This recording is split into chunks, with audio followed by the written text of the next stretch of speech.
USA, USA, USA. That's what I was chanting yesterday as I was watching the United States take down South Sudan, 103-86. And Tatum, he starts. Yeah, it's crazy because not a lot of why didn't Joel Embiid play as we are watching this thing play out. Embiid was the guy that didn't play yesterday. The only one who didn't play. Halliburton even played. And according to Steve Kerr, Drew Holiday will be back in the starting lineup for the Puerto Rico game.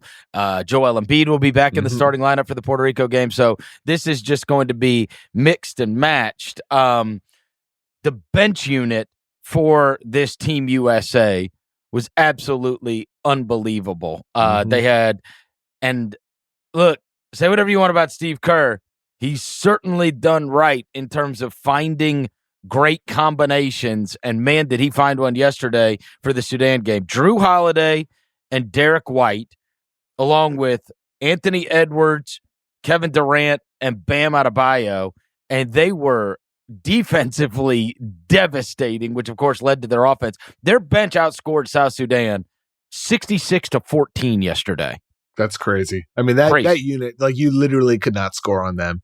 No. You just can't score on them. I mean, you have two of the best perimeter defenders in basketball at the guard position, two long, lengthy, tough, active forwards, and then Bam, who's one of the best defenders in the NBA, period. And Bam in that game yesterday, I mean, he's, posting after the game because Windhorst suggested that he might get his minutes cut. He might be one of the guys. And Bam's like, what are you talking about?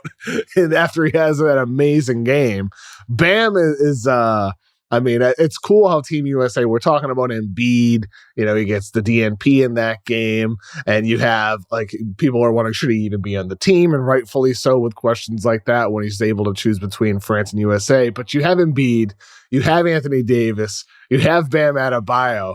Like, my goodness, what a luxury for Steve Kerr with these embarrassment of riches. Yes, these three different types of big men that you can turn to depending on matchups. And for all we know, Bam might end up starting, a game down the line, depending on the opponent. But I think for Steve Kerr, that is the real, benefit here, where you can, you have a lot of mouths to feed. You can start and play different guys each game to make everybody happy.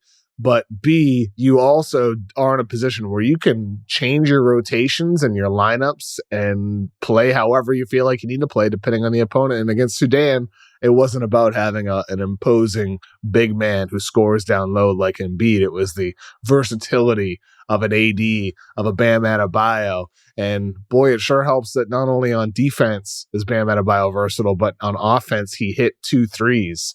We saw the last month or so of the season for the Miami Heat, him shooting threes more often. It's even more of an uptick now for Team USA. That seems like something he's going to carry forward through the Olympics and for the season with the Heat.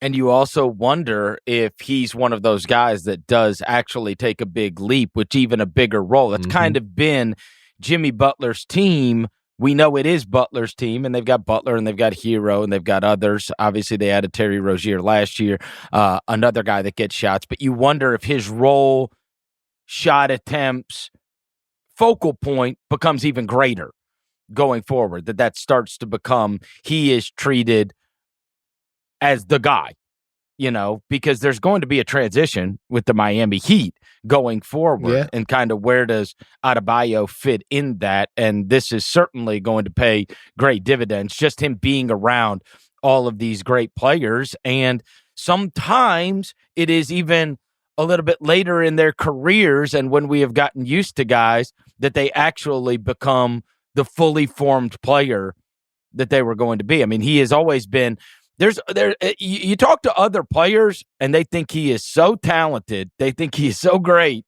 And now, they got that rookie, Khalil Ware, that's going to be alongside him. And another big who can space. Maybe really. The point is, maybe the best of Bam Adebayo is truly yet to come. I think that's highly likely. I mean, he just turned 27 years old, and he's somebody who has improved in subtle ways every year. It's been like a very natural trajectory that you see from players. It's not like a sudden leap.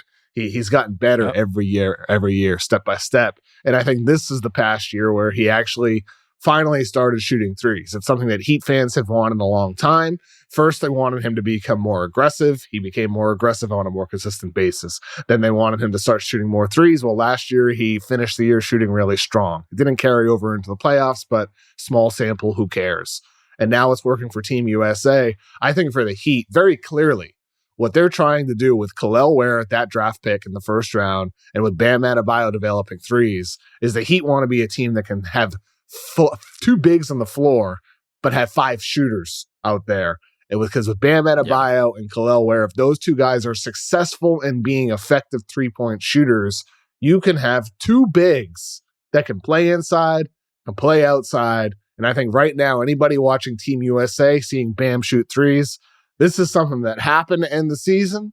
This is something that's going to happen even more so to start next season.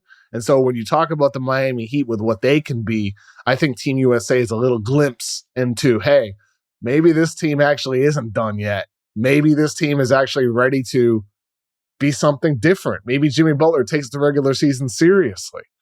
Maybe this team gets even better moving forward, in part because of Bam's improvement.